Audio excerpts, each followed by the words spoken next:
All right. Good afternoon, good evening, or good morning.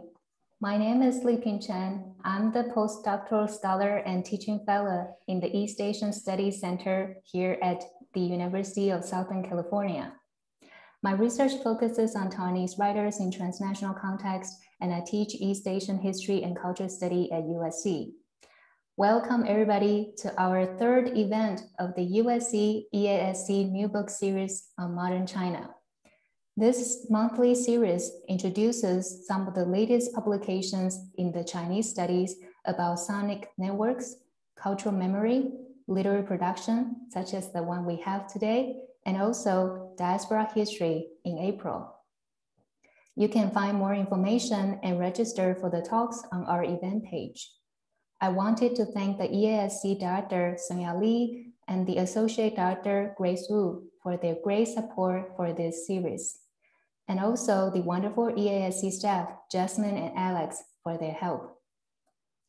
And just a quick note about the possible background noise from my end. My internet stopped working. I guess it's on strike right now. So I'm in my neighbor's place. So there might be some noises here and there that I have no control of. I'm sorry about that, but I'm glad and still very excited to be part of this Zoom event. That said, let me introduce the speaker today. Today, we are honored to have Professor Der-wei Wang here with us to talk about his new book. Professor Wang holds a joint appointment in the Department of East Asian Languages and Civilization and the Department of Comparative Literature at Harvard University. He is the director of the CCKF Inter-University Center for Sinological Studies, and he is also an academician of Academia Sinica in the Division of Humanities and Social Sciences. His research interests include modern and contemporary Chinese literature, late teen fiction and drama, comparative literary theory, colonial and modern Taiwanese fiction, Asian American and diaspora literature, as well as Chinese intellectuals and artists in the mid-20th century. His recent publications include The Lyrical in Epic Time, Modern Chinese Intellectuals and Artists Through the 1949 Crisis, and our topic today, that is Why Fiction Matters in Modern, okay, let me say this again. Why Fiction Matters in Contemporary China, which was published by Brandeis University Press in 2020. And our discussant today is Professor Carlos Rojas. He is Professor of Chinese Cultural Studies at Duke University. And that's the one sentence blurb that I received from him. I thank him for wanting to save more time for discussion and conversation today. But personally, and also briefly, I would like to add, he is the author and editor of several books about Chinese literature and films. He is also an active literary translator for several important contemporary Sinophone writers, such as Yu Hua, Yan Lianke, Wang Jinshu, and Jia Pinghua. So let me say a little bit about today's format before we begin. So today's event will begin with the author's presentation and continue with the discussant comment. After that, we will move on to the Q&A section. At any point during the talk, feel free to submit your questions to the Q&A box. And if possible, please include information about your affiliation as well. The Q&A function is in the control panel in the lower part of your Zoom screen. There, you will also find the closed caption function. Please note that the live transcript is automatically generated by Zoom.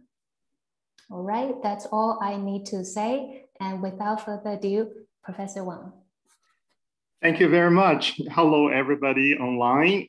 First of all, I would like to thank Professor Chen's invitation. This is certainly a great pleasure and honor to be appearing on this workshop. And I also, of course, would like to thank Carlos. I mean, I feel really humbled by Carlos' presence at the seminar, because I feel he certainly knows much more than I do regarding the current trends of fiction produced either in China or in the Sinophone world. But for today, I'm supposed to talk about this book, Why Fiction Matters in Contemporary China, in 20 minutes. So I think I would like to share a PowerPoint file with everybody so as to facilitate my introduction to this book. So please allow me a couple of seconds to switch to the share screen function.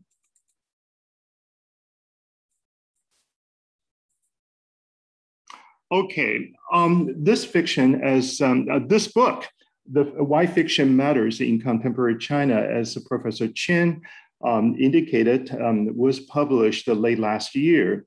It is based upon a lecture series I gave at Brandeis University 2.5 years ago. And when I was giving the lecture series at Brandeis, I meant to address the issue to a very general audience, informed readers, but not necessarily in the China field.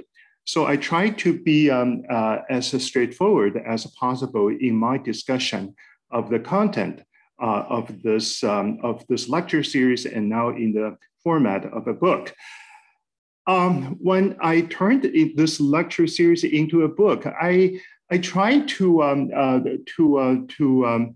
undertake a kind of a more relaxed and casual style, so as to make my argument more accessible to the general readers. I don't think I really carried out that goal. I hope, however, at least that this book doesn't have too much jargon or too obvious references to theories and so on and so forth. But still, let me just say something in general about the context of this book. Basically, this is a book about the poetics and the politics of storytelling.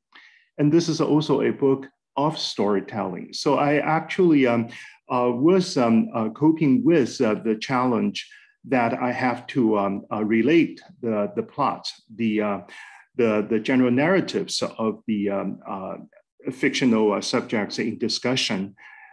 This is, of course, a kind of art in its own right. I don't know whether I really succeeded in doing it or not. But anyway, the book, as you could tell now from the screen, literally was inspired by the famous statement given by President Xi Jinping of the PRC in late August 2013. On a very specific occasion. This is about how China or the Chinese government could better promote the thought and propaganda worldwide. President Xi Jinping made it very clear that we ought to tell the good China story, disseminate the good China voice all over. So this is really a very striking statement from my perspective as a student in literature, because again, we have a national leader who came forward to promote basically the necessity of storytelling or the necessity of literature as such.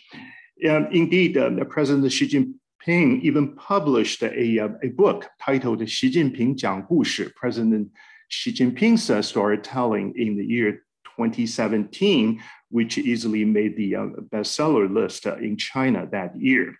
So all this led me to think about what President Xi Jinping means by storytelling. 讲故事, what does it mean here? So my argument is this, I quote, by story, Xi Jinping means more than a fictional account for entertainment. Rather, storytelling that Xi Jinping wants to tell points to a narrative sequence informed by moral dogma, political mandate, and ideological vision, and so on and so forth. And in brief, this is truly an undertaking related to the formation of a nation by means of narration. This is truly an old subject in our study of narratology, but it takes upon a new dimension in 21st century China. And I just wanted to highlight the fact that there has been a long and a prestigious tradition of storytelling among the political leaders in the socialist section of modern China. And according to one of the editors of President Xi Jinping's storytelling book, this is a virtue that dates way back to Chairman Mao's storytelling during the Yan'an period. And Chairman Mao was very well known for his storytelling about Yugong Yishan, or the old Mr. Fu, who wanted to remove the mountains in front of his home or house. And of course, on the eve of the 1949 Chinese communists to take over of the mainland, Chairman Mao gave the famous retelling of the tale from the Aesop tales about the farmer and the viper. When we turn to the new millennium, to the 21st century, we have come across quite a number of famous stories with quotation marks given by President Xi Jinping and his predecessors from the China Dream, 中国梦, or the China's promotion of this community of a shared future, 命运共同体, or One Belt, One Road, or the Confucius Institute. So here we can see the very, very fascinating intertwinement between storytelling, the undertaking of a kind of a narrative, and the project of nation building.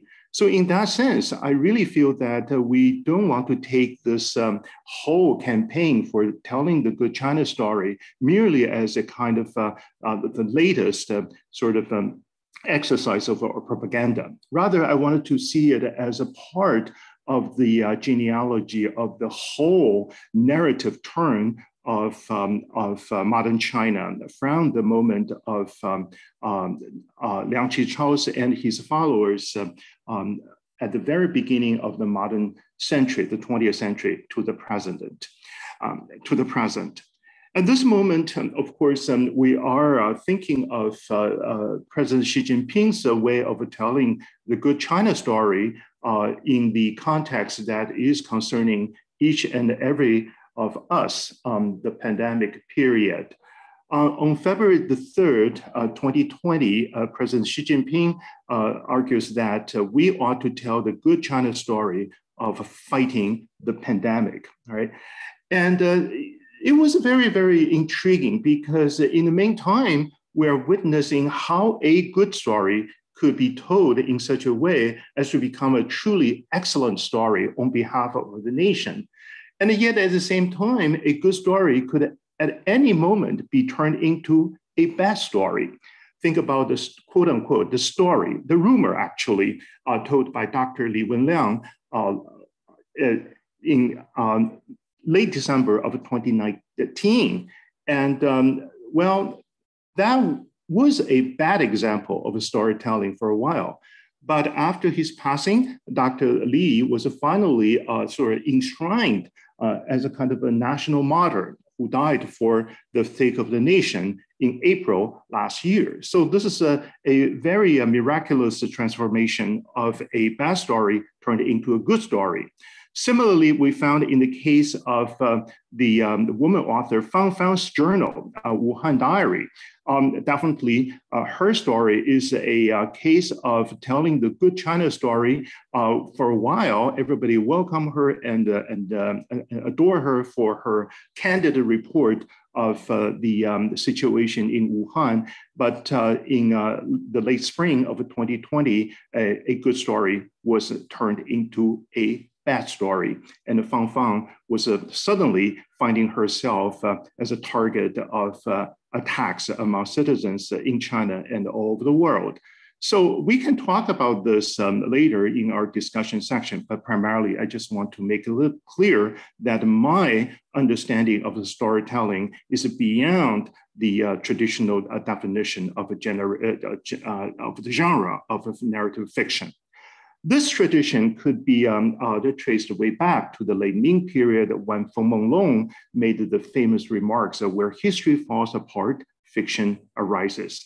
But in recent decades, of course, we remember better Liang Qichao's famous proclamation in 1902 that fiction exercised a power of uncalculable magnitude over mankind. 小说有不可思议之意，之力，支配人道. So I think it probably makes better sense for us to situate the latest fictional turn in contemporary China in this broader context of storytelling and fictional modernity through the modern times of China. So for my point at this conjuncture is that at a time when both history and story are incorporated into the truth regime of the state, fiction now more than ever becomes a highly contested form in manifesting the power of a polyphony. That is, on the one hand, President Xi Jinping urges us to tell China's story, the good China story, in sort of a singular case, while we are consuming stories or circulating stories in plural terms. So one of my tasks in writing this book is to tell as many stories as possible from my perspective as a reader of a contemporary Chinese fiction. So the main part of the book comprises of 3 segments. And here, just very quickly, section 1 has to do with fiction as a form of a transgression. And here, I'm concerned about the narrativity and the issue of governance. And I use the emblematic figure of the aliens as a sort of an entry point to this polemic of fiction as transgression. And I introduced writers such as Li Rui, such as Ma Jiahui, such as Gao Xingjian, such as Yan Geling, as my cases in point. And I conclude this chapter with an approach to 2 very popular science fiction writers. On the one hand, Liu Cixin, on the other, Han Song.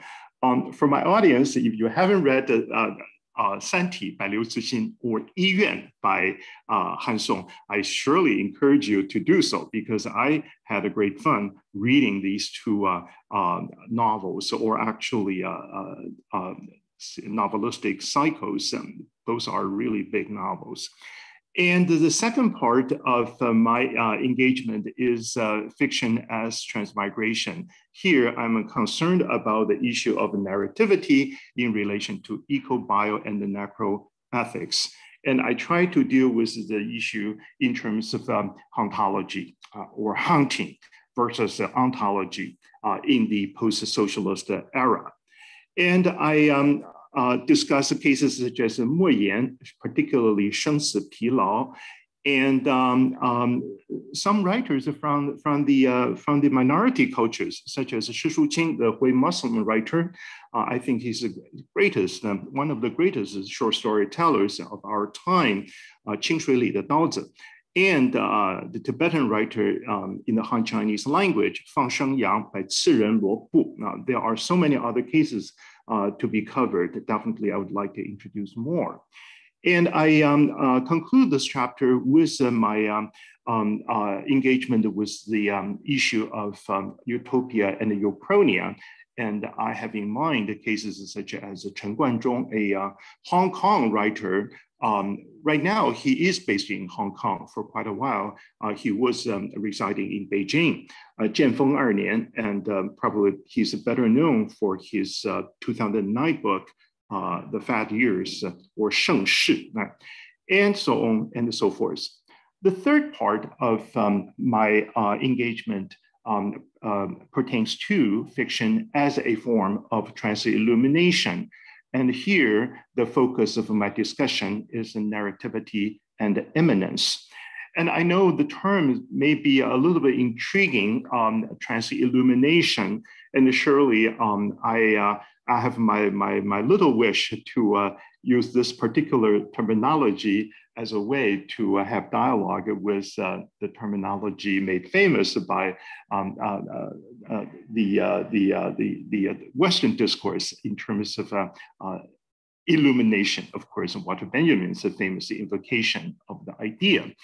And the term is derived from sort of medical terminology, really referring to a kind of a very, very strong beam of light going through the human body, and so as to facilitate medical examination. But for me, I think transillumination can be taken at a more metaphorical level. And it takes me to look into the politics of the optic, the visual dynamics of writing, of storytelling. And I have two theoretical resources here. On the China side, Lu Xun, particularly the statement made in his 1933 essay, Ode to Night, Ye Song. That's one source. I think that you could definitely read the statement on the screen. And on the other hand, I was equally inspired by Giorgio Agamben's polemical article on what is the contemporary. And for Agamben, the contemporary is he who firmly holds his gaze on his own time so as to perceive not its light, but rather its darkness.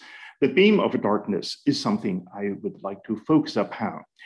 And for that matter, I introduced Yan Lianke, fiction by Yan Lianke, whose works have almost been translated into English by Professor Rojas. Together with Yan Lianke, of course, I cover a couple of other writers, including particularly Luo Yijun from Taiwan. For me, his most recent works, such as Huang Chaoren and Ming Chao, certainly most representative of his extremely imaginative play with the concept of luminosity and darkness. And how do we make the distinction between the light and the darkness? I thought actually it's not just a political issue, but also an issue of a poetics and a narratology. So to conclude, in chapter 5, I invoke the concept of the monster that is fiction. And in the year 2004, I published a book titled The Monster That Is History. I sort of took up where that book left off by thinking of the dynamics of modernity and monstrosity. And I thought I was a little bit too conservative in 2004 by concluding that we should read history as a kind of account of the monstrous undertakings of the humankind. I wanted to argue now that the most monstrous entity we have created for our own civilization is the power of storytelling or fiction. And I think that this is how I would like to call attention to fiction in our time, for good and for ill. And I conclude finally by another quotation from another president of the modern times, so as to have a dialogue with the President Xi Jinping of 2013.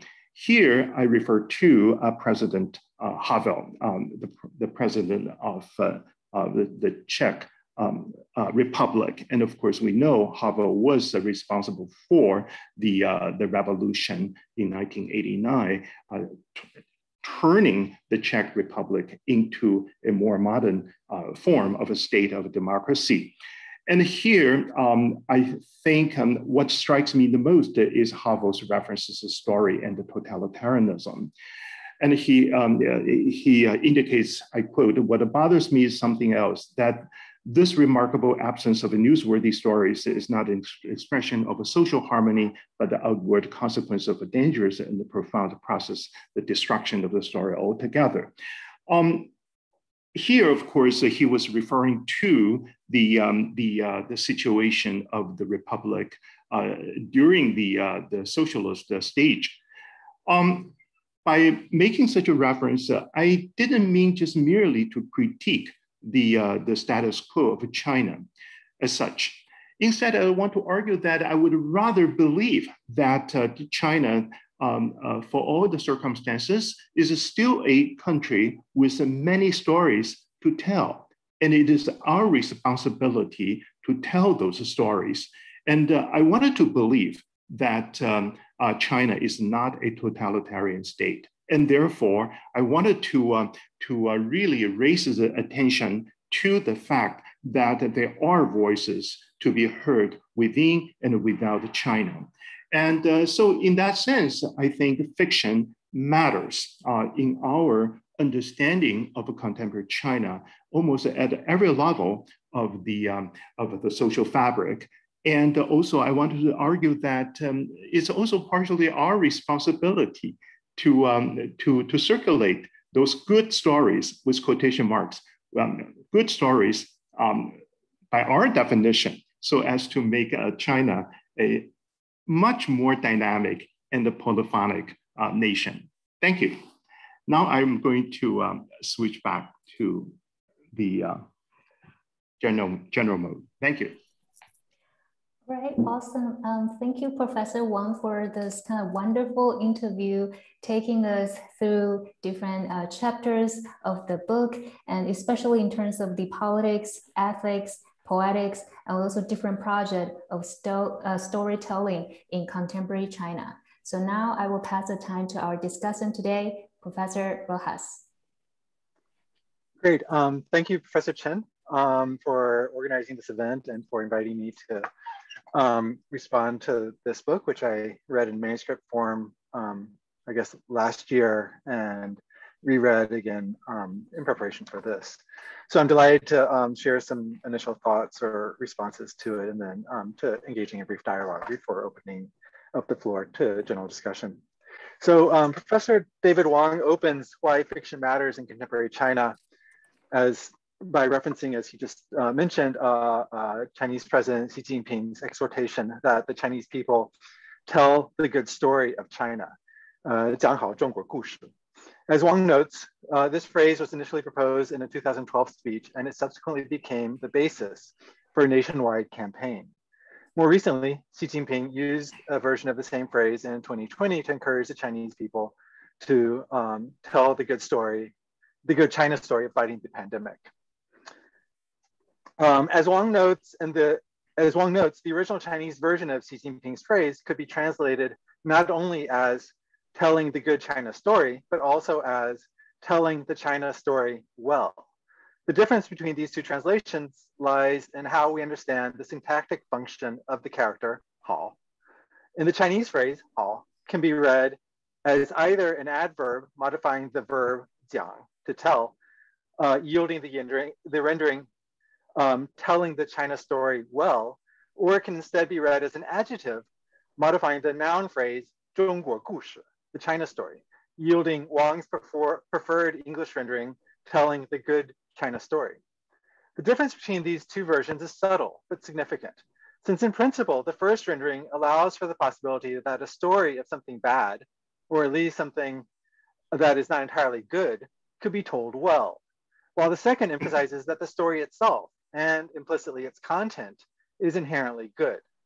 Of these two versions, meanwhile, the adverbial reading is perhaps a more intuitive parsing of the Chinese phrase in Chinese, 讲好中国故事, whereas the adjectival reading yields a more felicitous rendering in English translation. In choosing the latter, accordingly, Wang is himself, we might say, motivated by a desire to tell a good story. In addition to the preceding two parsings, there's actually a third, somewhat less obvious way of understanding the same Chinese phrase, 讲好中国故事. This third parsing treats the character hao not as an adverb or as an adjective, but rather as a verb, meaning to like, love, or desire. Less common in modern Chinese, this reading of hao, or actually as a verb, it would be read in fourth tone, hao, as a verb, is perhaps best known from the famous line from the Analects, 为见好的如好色者也, which is usually translated along the lines of, I've never met someone who loves virtue as much as he loves sex, which is actually not a great translation. The translation of se as sex or beauty is problematic and could probably be translated more accurately as appearance of virtue rather than true virtue. But nevertheless, the verb hao, meaning to like or to love, is more straightforward in that passage. So if we use a sort of classical reading of the character hao to reread Xi Jinping's formulation and read it as a verb, the phrase could be translated as something along the lines of telling the story of loving China. 讲好中国故事. Each of these three parsings is a syntactically valid rendering of the written version of the original Chinese phrase, though if read aloud, they would each be pronounced slightly differently. The irony, however, is that although Xi Jinping almost certainly was not deliberately treating hao or hao as a verb, it is nevertheless precisely this third parsing in which the phrase is understood as an injunction to tell the story of loving China that most aptly captures the nationalist sentiment that drives Xi Jinping's usage of the formulation in the first place. As China's president, Xi Jinping is presumably not concerned primarily with whether the story of China is being told well, or even whether it presents China in a favorable manner, but rather he's concerned that it drive out of and in turn actively promote a nationalistic commitment to the nation. And in this context, it's worth noting that the most common term for nationalism in modern Chinese is, of course, 爱国主义, or loving the nation-ism.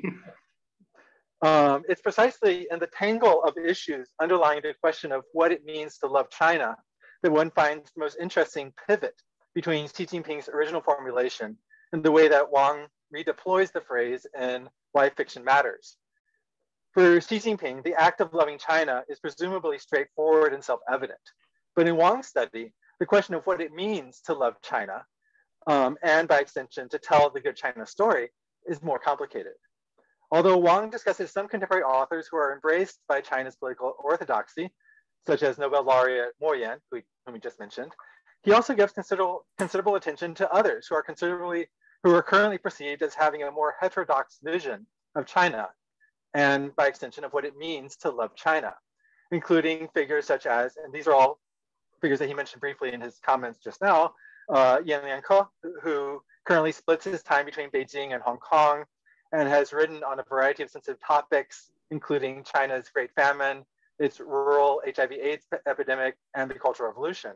And Ma Jian, who is originally from China, but currently lives in exile in Britain, and has written one of the only Chinese language novels to focus in detail on the June 4th crackdown. Both authors have had many of their recent works censored or banned in China, although the works remain available in Chinese and other Sinophone regions and in translation. Beyond figures like Yan Lianke and Ma Jian, Wang also considers a wider range of authors from other regions originating from outside of mainland China, who offer even more imaginative visions of what China is or could be.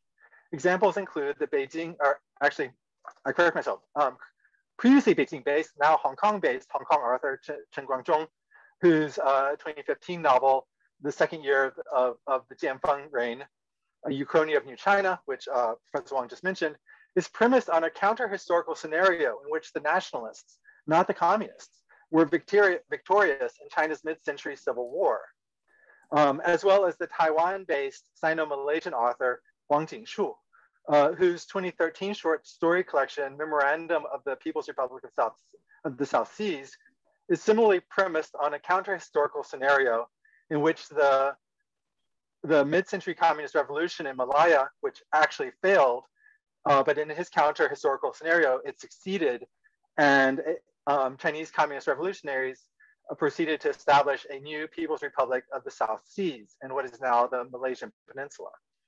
Not only do Chen Guangzhong and Wang Jingshu have salient biographical ties to regions outside of mainland China, they both try to reimagine through their fiction what China, or Chinas in the plural, might have looked like under an alternate set of historical eventualities.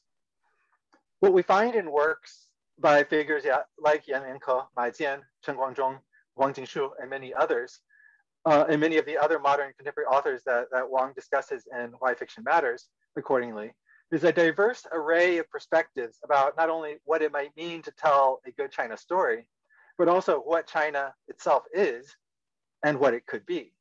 This is not to say that these authors are not nationalistic, but rather that they each have very different understandings of what it means to love the nation and of what precisely that nation is or might be in the first place.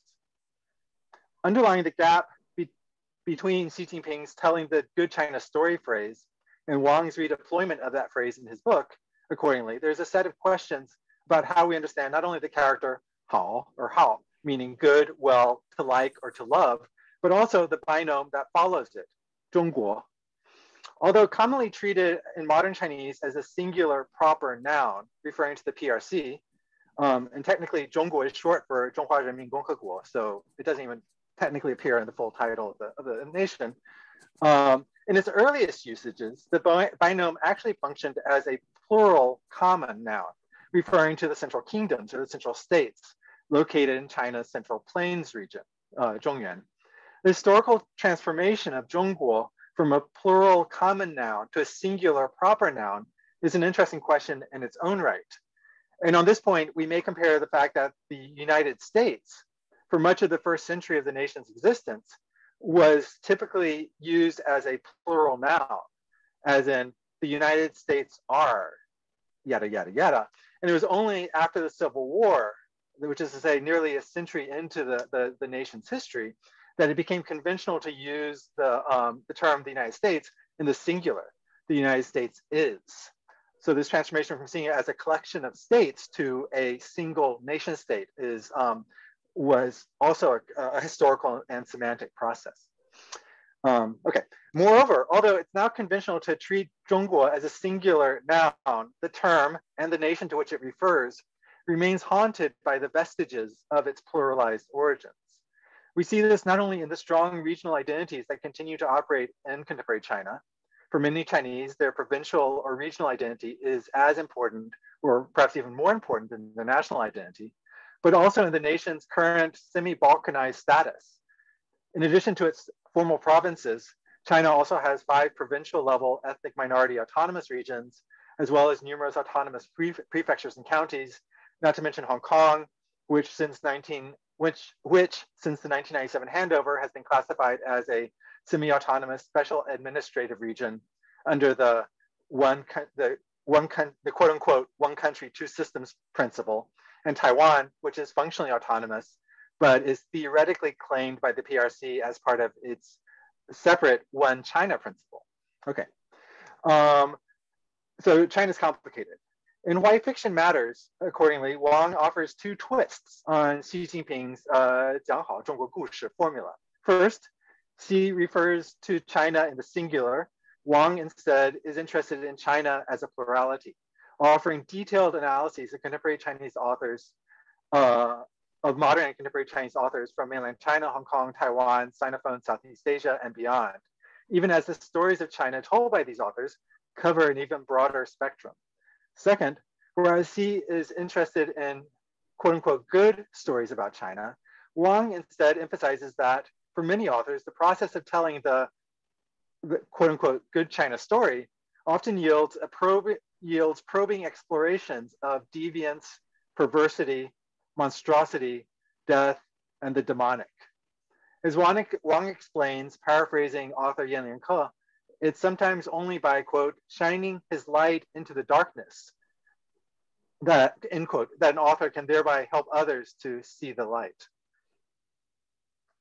I'll conclude by returning once again, one final time, to Xi Jinping's 讲好中国故事 formula. The 好 as a verb and singular 中国 parsing of the phrase most closely corresponds to the nationalist sentiment that clearly underlies his formulation, telling the story of loving China. However, there's actually a 4th potential parsing of the same phrase, which effectively captures the sentiment that drives not only Wang's redeployment of the phrase, but also his overall approach to Chinese literature. In particular, if we treat hao or hao as a verb, the direct object of which is the plural noun phrase, China's stories, with both China's and stories functioning here in the plural. We end up with a reading of the phrase that could be rendered somewhat awkwardly in English as talking about loving stories of China's. 讲好中国故事. Just as the telling the story of loving China rendering most accurately captures the ideological impetus driving Xi Jinping's original deployment of the phrase, I would suggest that the what I'm calling talking about loving stories of China's rendering most effectively captures not only Wang's own strategic redeployment of the phrase and why fiction matters, but also a set of concerns that have guided his engagement with Chinese literature throughout his career.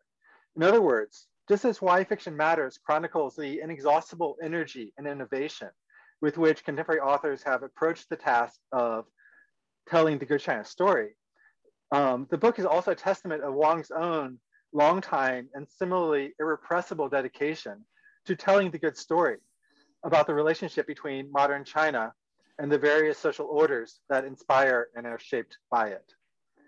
So those are that's the end of my remarks. I want to conclude very briefly by noting that that it was in January of 1996, during what was, as I recall, a formidable blizzard in New York City, that I moved to New York City to start my graduate studies at Columbia, almost precisely 25 years ago, with Professor Wong. And I would like to think that over the past 25 years, I've taken inspiration from and perhaps even learned something about what it means to tell the good China story. So thank you. Thank you, Professor Rojas, for this wonderful and very insightful comment and about talking about love China stories, this kind of different meanings, this plural, but also this multiplicity, but at the same time, also this monstrosity for words, different words.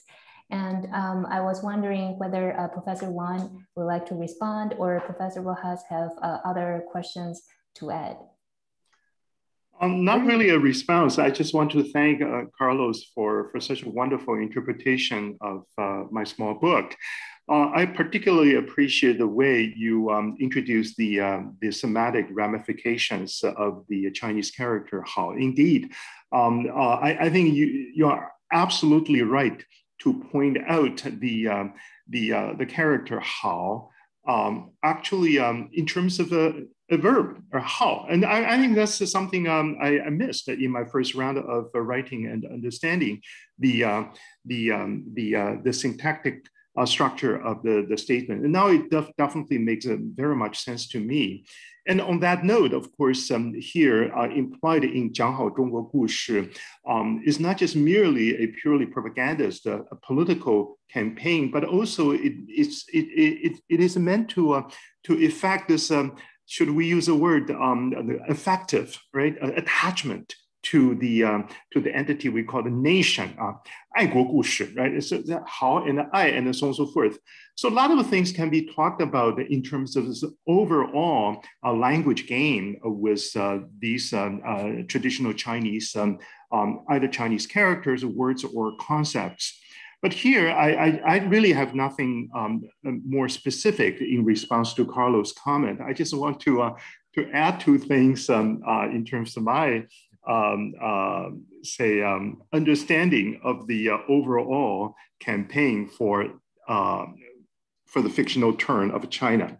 I wanted to say that in 1902, when Liang Qichao first came forward to introduce the power, the so-called incalculable power of fiction, he actually situated that concept in medical terms. Because earlier on, as we all know, narrative fiction in traditional China enjoyed a very low position in terms of a generic hierarchy in relation to poetry and the prose. So fiction actually is something poisonous, something contagious, if you will, in the eyes of a traditional literati. But Liang Qichao wanted to use fiction as a form of, should we say, a kind of a fictional vaccine, as a kind of literary vaccine. Through this vaccination of writing something which might be seductive, might be, deviant or whatever on surface, but somehow it would facilitate the strength of the national body.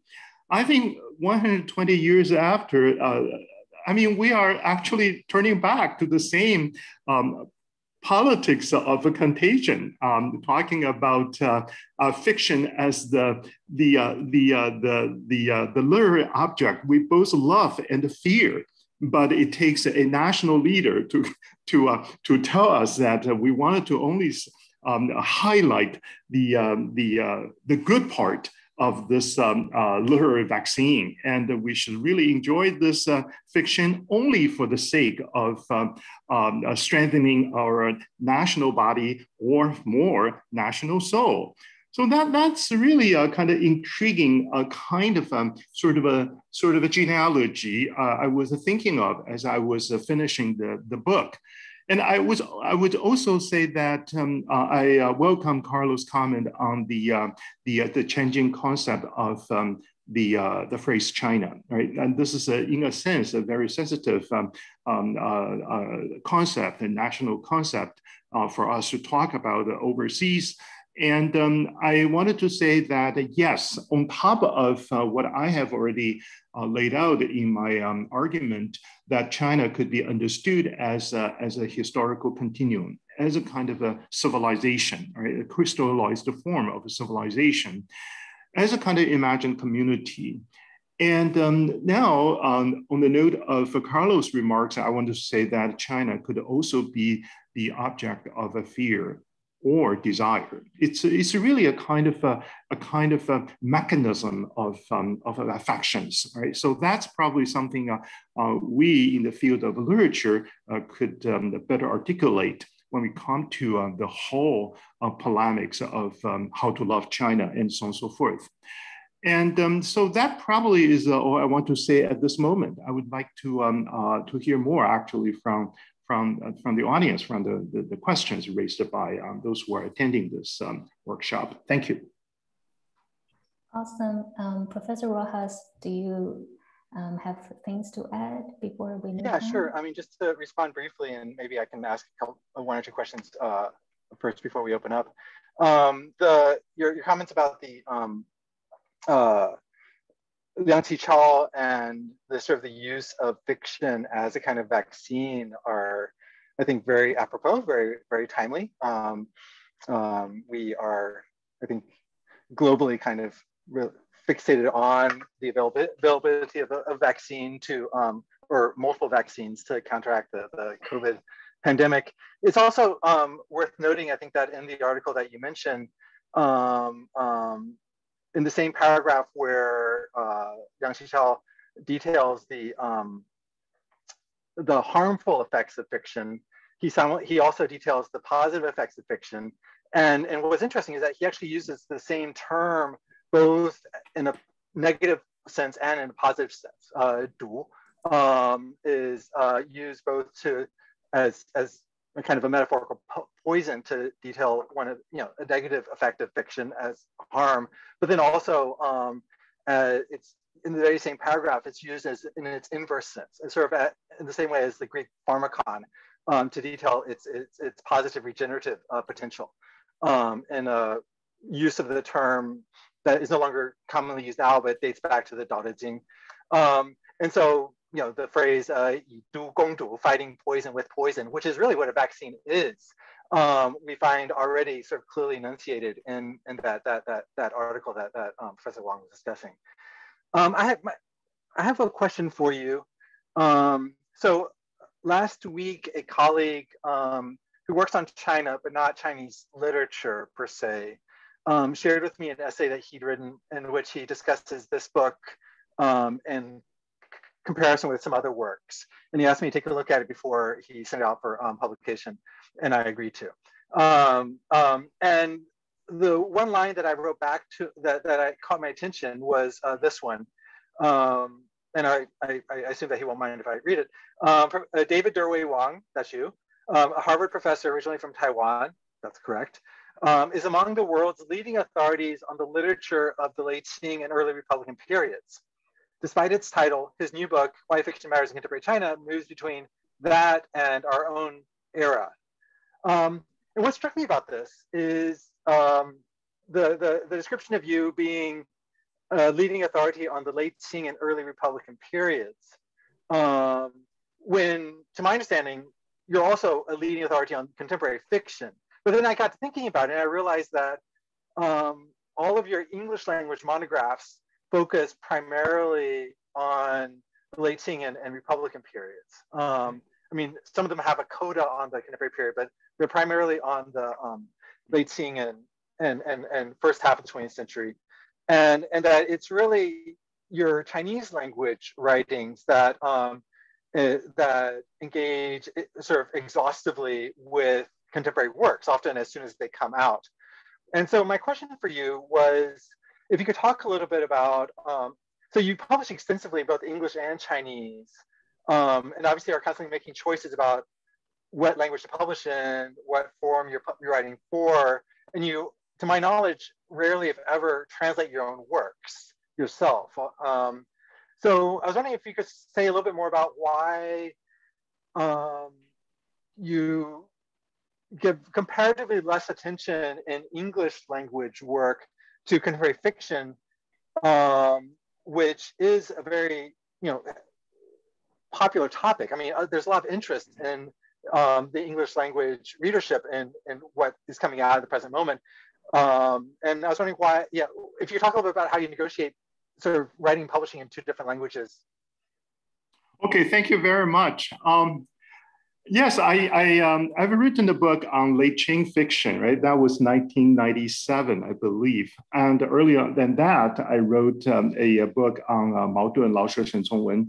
Definitely that is to the heart of the Republican era in terms of literary production. In recent years, I've sort of shifted my attention more to the general Sinetic spheres, not only in literature, but also intellectual dynamics and so on and so forth. So in 2014, I published the book, The Lyrical in Epic Time. And I tried to probe into the very intertwined circumstances in which literature and art, thought, politics, all are sort of playing out each power onto others. So I thought that represents my increasing sort of effort in the English language world to open up a little bit with regard to the goings on in our lives. But this one definitely represents a very self-conscious intervention with the contemporary scene. You asked why I made such a kind of distinction between my engagement in the Chinese language world and my engagement in the English language world. I think on the part of American or Western academia, definitely I was consciously trying to tell my stories along some kind of historical line, late Qing, Republican, 1949 crisis, or the monster that history. This is a kind of overarching examination of the ups and downs of the fate of a fiction and drama throughout the whole 20th century. But on the China side, on the Chinese language side, I guess that's the part where I feel I was drawn to the most immediate kind of productions of literature, either in the Sinophone world or in China. So I think you are right to point that out. That I showed more of my own concerns with politics and social dynamics. And I tried to at least, if not articulate, at least indicate or insinuate my concerns of issues that also are concerning Chinese language readers, either in China or overseas. For a while, in late 1990s, for a while, I tried to pause for a while because I feel I really need to rethink of what I'm truly interested in. Also, I felt fiction may have sort of run out of its power as opposed to the heyday of the 1980s when all those great writers suddenly pop up almost at the same time, Su Tong, Yu Hua, Mo Yan, Wang Yi, Yan Liang Ke, and so on and so forth. But then I feel fiction doesn't have to be defined in such a kind of narrow sense that it is merely a kind of a narrative sequence as defined and authenticated, so to speak, by the academia of 20th century China. I wanted to say that fiction has that kind of protein power, transforming itself or morphing itself into multiple forms and articulations. That's why I wanted to go back to the field ever since the turn of the 21st century, which somehow coincided with another unexpected boom of fiction writing and reading, both in print and online. So by fiction, I really mean narrative sequences that written and circulated not only in the traditional form, but also in a much more advanced digital, virtual form, and so on and so forth. So in that sense, I feel I am opening up and I am addressing things that are concerning us who care about the directions China and the Sinophone world are taking for the sake of the future. So yes, there is a distinction, all right. But hopefully down the road, I could write more about contemporary Chinese fiction. But of course, you are the person who really has vigorously translated and introduced so many wonderful writers, both in China and overseas, to the English-speaking world. That's a great credit. All right, thank you.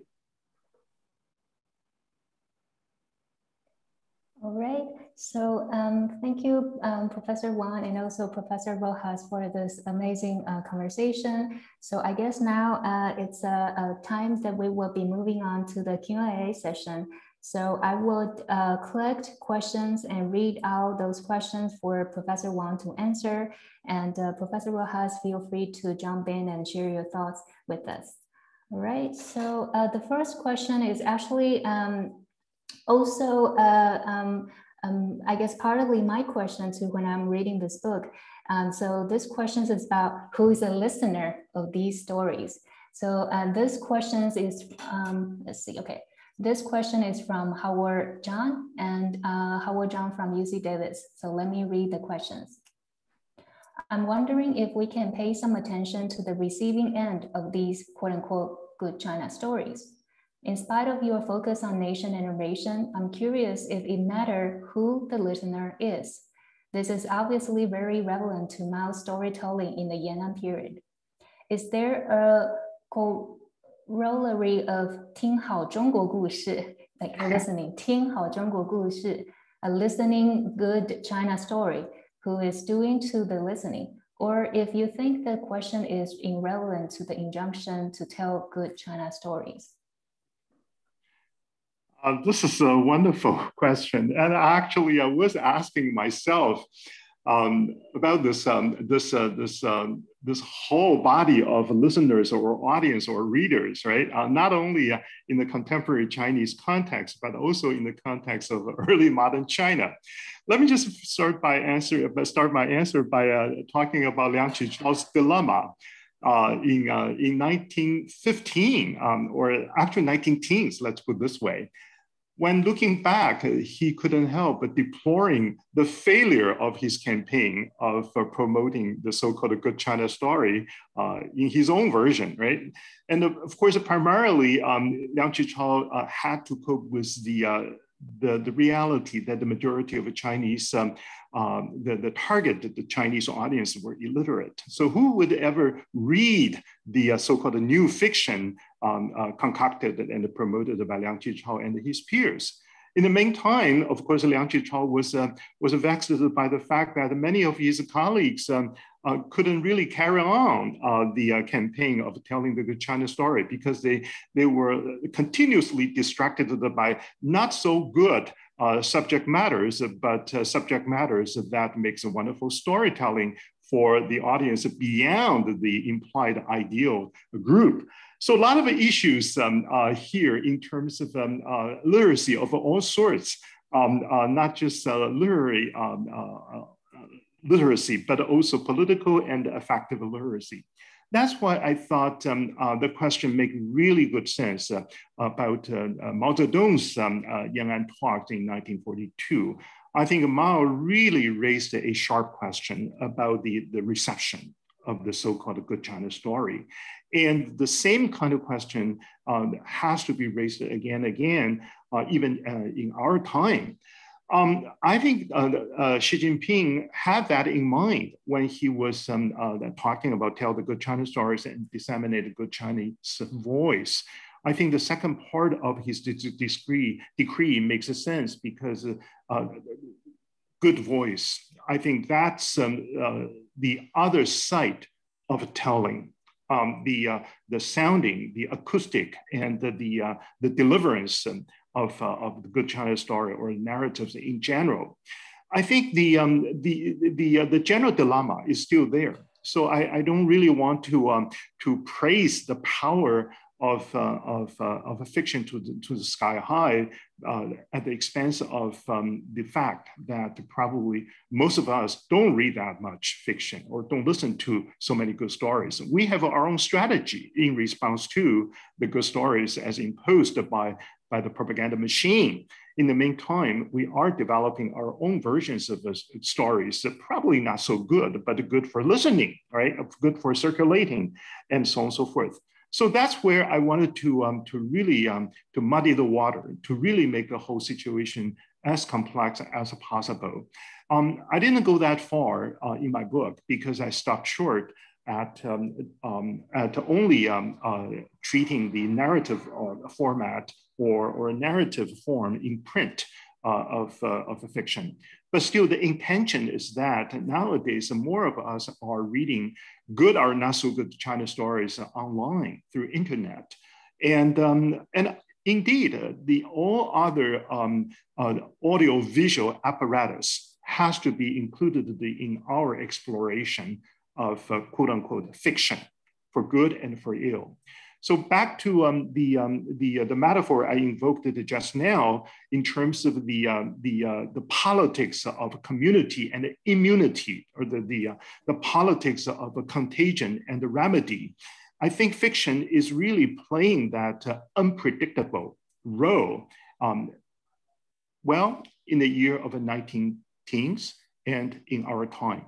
So I think as a professional reader, like all of us here of a Chinese fiction or a narrative, we want to be very alert to the shifts and the turns of our strategy of responding to fiction. So I don't have any specific sort of answer to this question, but I definitely am very sensitive to this question. And all I want to suggest that besides and beyond the normative function as imposed by the authorities and the cultural leaders of the past decades, probably now what I want to campaign for is the speculative, the creative, and the imaginative function of a fiction, either writing or tapping or listening.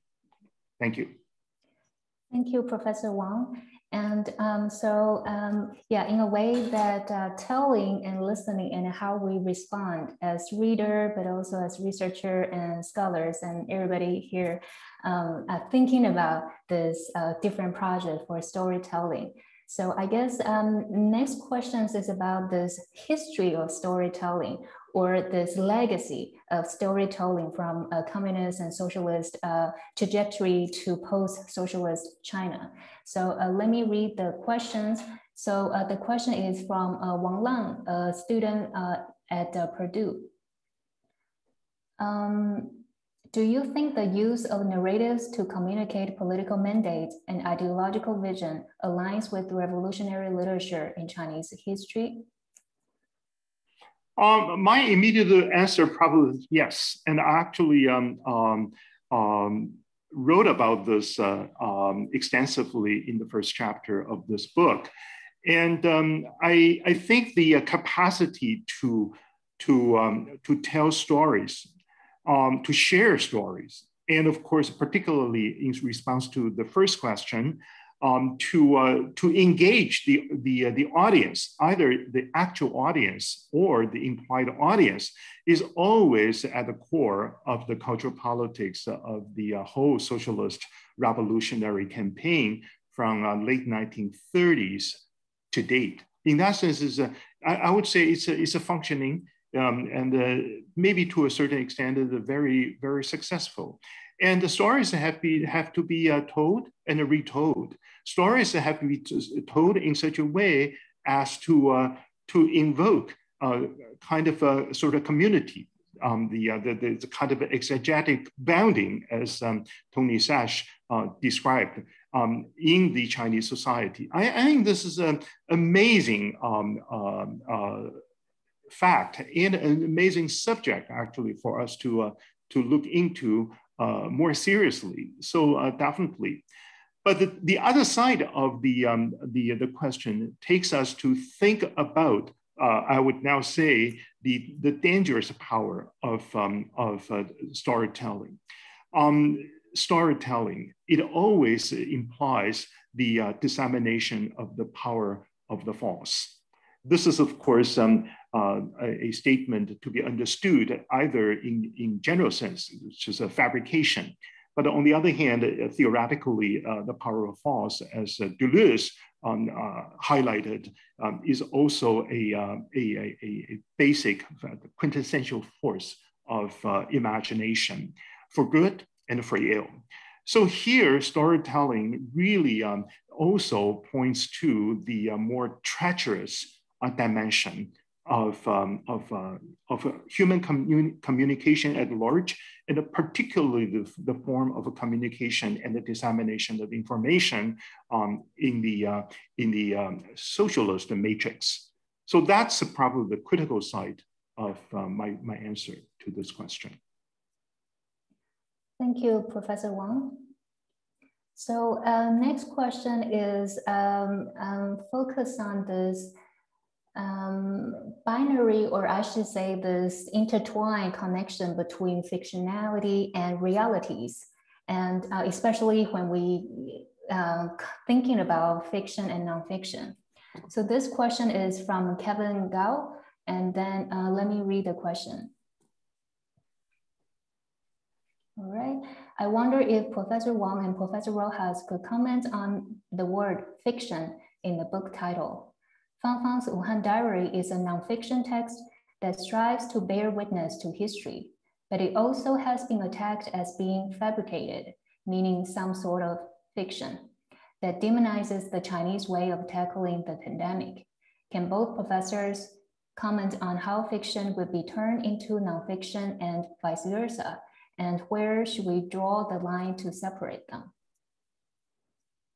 I guess probably Carlos could join in answering this question.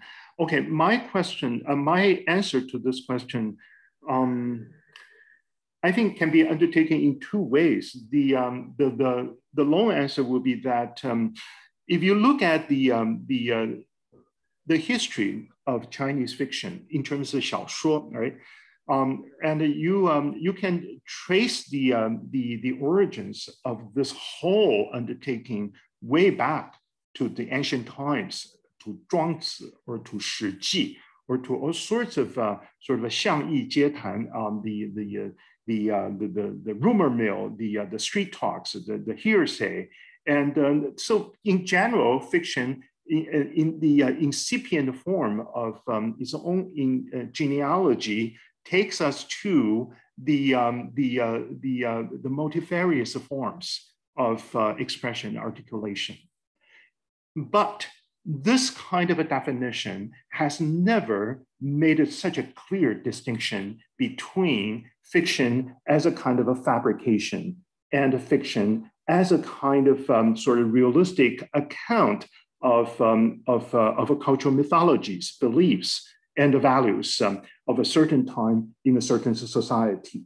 In other words, when we are talking about fiction versus a reality, we should be watchful not to fall into the pitfall of Western episteme. That is, in terms of this kind of mimetic mode, we have this very, very clear-cut distinction between zhen or jia, or fictionality and truth claims. I don't mean that there is no distinction. No, that's not what I meant. But I want to just call attention to the reciprocal and the murky kind of conditions through which fiction came into being in the longer sort of run of Chinese fictional or narrative genealogy. But in recent decades, I would say from the May 4th movement onward, when realism was being upheld as the canon of fictional writing and the fiction reception, this claim to reality, or should we use a word, the truth regime as mandated by the authorities, be it the nationalist or socialist and so on and so forth, it really was echoing the Western connotation of a fiction as something that needs to be rectified in the name of representing reality. What I'm doing in this book, however, is again to bring back the Chinese traditional understanding fiction as a kind of a knowledge, which is prone to both the truthful and the not so truthful or fanciful kind of experience of human conditions. In that sense, I probably be very reluctant to make such a clear distinction anymore, than I would rather look into the historical, social, and the narratological sort of conditions in which fiction was sometimes identified as truthful account, and sometimes as surely a lie. I think Fang Fang's case is very, very interesting because she started out being a quote unquote fiction writer, 小说家, right? But then in early 2020, she wrote a series of journals in terms of a diary, 武汉日记, and so on. For quite a while, people, of course, were arguing about the accountability of the whole project. Basically, people would take it seriously as a truthful kind of testimony to the situation in Wuhan. But then somewhere in April or May 2020, the whole project was being understood or attacked as a falsification, and also a kind of intentional falsification of the truth or the reality. But then, of course, the very general question would be that what is truth? What is reality? What is the falsehood? And I mean, we can easily make that claim, but for us in academia, probably we want to be more cautious in making such kind of general judgment.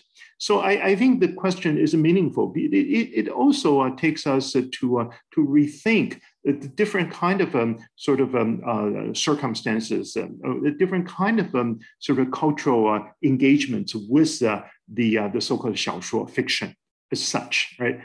Another case in point I can share with you is the case of Alai, the so-called Tibetan writer, actually, Ali never wanted to identify himself with a Tibetan culture or civilization. He got very self-conscious along that line. He wrote a reportage, a fictional reportage titled "Der-wei," right, which was nominated for the best reportage for a big prize, Lu Xun Wenyi Jiang, I think in 2011-12. And eventually, of course, he never won the prize, although he won tremendous praise for a very truthful, quote unquote, reportage of the place he came from, Der-wei.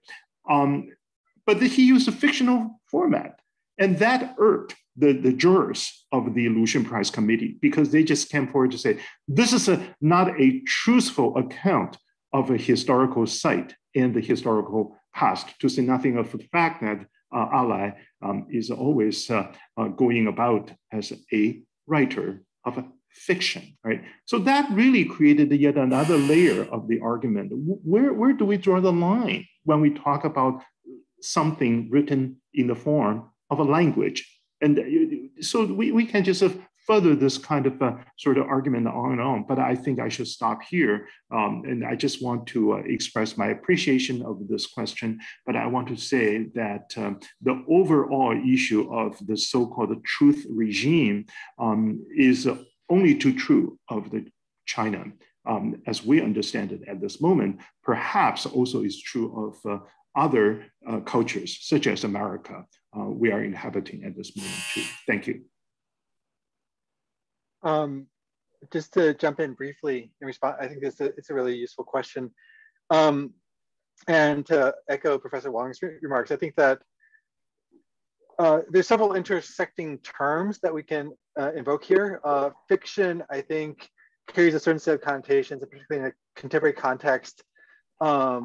There's a tendency to see it as a binary between fiction and reality, right? But actually, I think that in the emphasis on story is, for me, is more productive, because I think story or narrative occupies an intermediary space between falsehood and truth, and I think that, you know, it's becoming increasingly common among historians to talk about the way that we necessarily rely on narrative, on story to make sense of history, right? Or to make sense, and sort of psychologists also talk about how when we make sense of our own lives, we're always, or our own experiences, we're always dealing with imperfect information, and we need to connect the dots, and that process of connecting the dots can be seen as a form of storytelling. And I think arguably, if we don't do that, then we really can't make sense of reality. And Fang Fang, I think, is a good example, right? So even if you take her narrative at face value, she frequently talks about how she's relaying information that she's heard from elsewhere, right? She'll say, oh, I was talking to a friend, or I was talking to a doctor who told me this. And she's recounting, both stories from experts, stories that or things that she's heard from other people. Some of them might take the form of rumors, and sometimes she goes back and corrects herself. She says, I heard this, but then later I heard that it was incorrect. I mean, this was a time in which there was a lot of a lack of information in Wuhan and elsewhere, and people were really struggling to connect the dots. And this is true, I think, of any crisis. And so that would be my response to that. Although I would also not want to be misinterpreted as saying that there's no such thing as truth. I mean, we've just here in the United States, we've just endured 4 years of a presidency that very systematically and deliberately tried to replace truth with outright verifiable falsehood. And I think that, it is important to say, this is, these are identified falsehoods and they need to be corrected.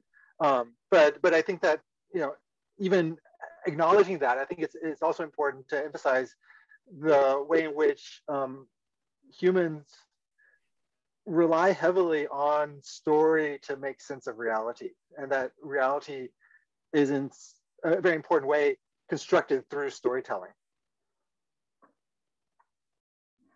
Thank you both, Professor Wang and Professor Rojas.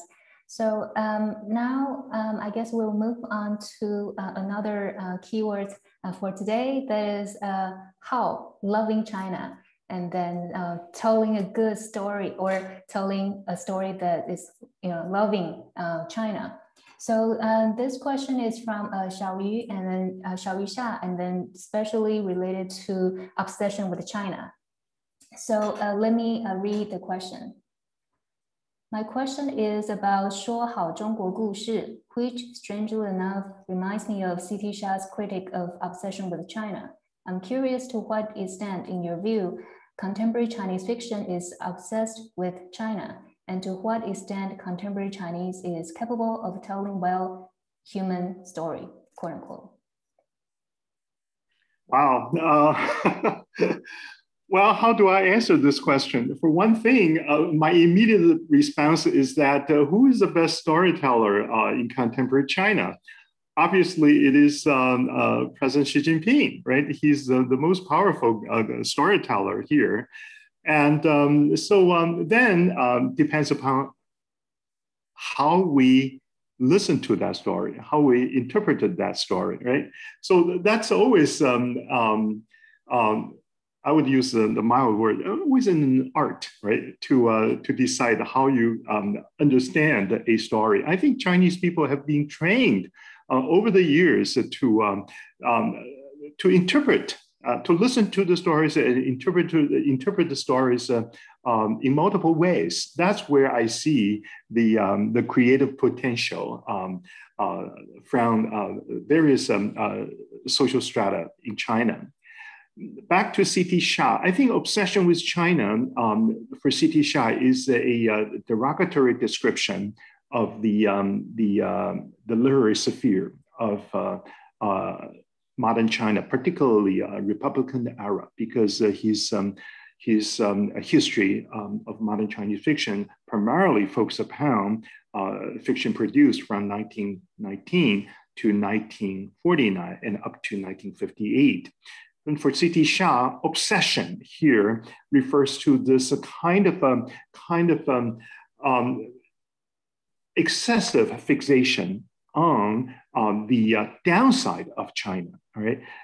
So much so that there arises a kind of a subtle masochistic mechanism on the part of writing and reading Chinese fiction in realistic terms. Both writers and the readers read or wrote fiction in such a way as to believe that fiction is a truthful testimony to the downside of China. And very perversely, readers and the writers are alike. They took pride in carrying out such a kind of sort of mechanism, or even such a kind of ecology of inscribing and interpreting China, right? And for C.T. Sha, probably the primary example is Lu Xun, are always having something bad to say about China. So that's obsession with China. The question is very interesting now is that we are sort of turning table around, and now we are supposed to love China. Isn't that also kind of obsession, right? Obsession in a kind of a different kind of a category of national psychology. Now the 国家主义、爱国主义、民族主义, and so on and so forth. So that's a very interesting thing, and we have been trained to say good things and to express the goodwill whenever the nation becomes our concern.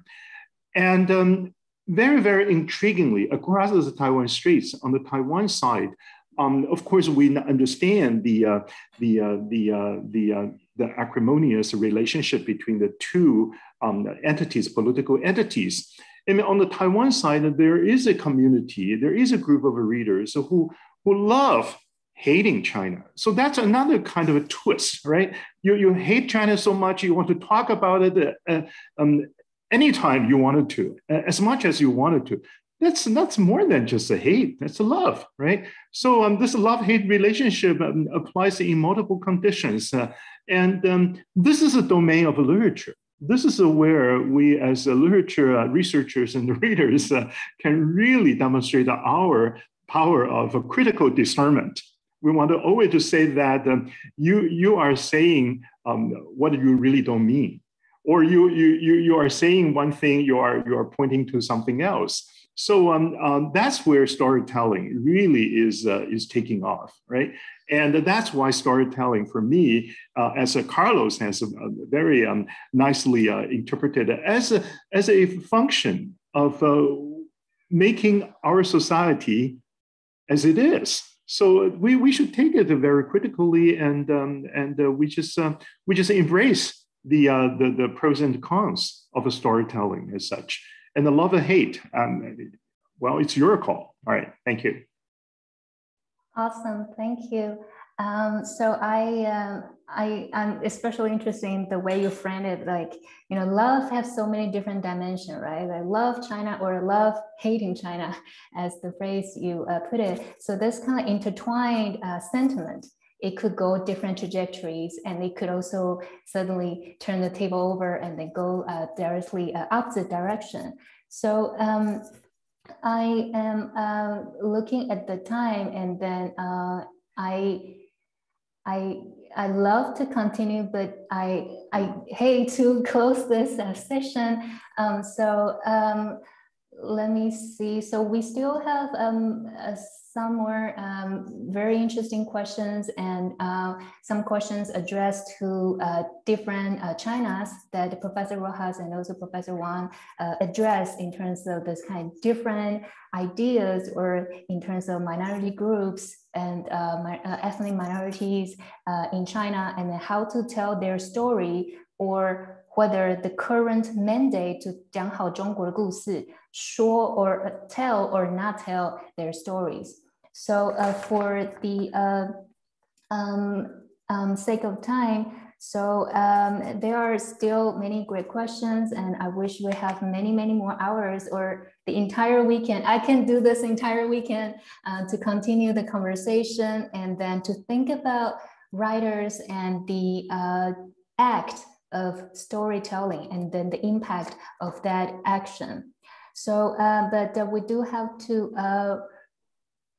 wrap up the event here. And while we are not able to answer all the questions, they will be saved and sent to our speakers. So the speakers will still know your response, your feedback to the book, and also to the talk today.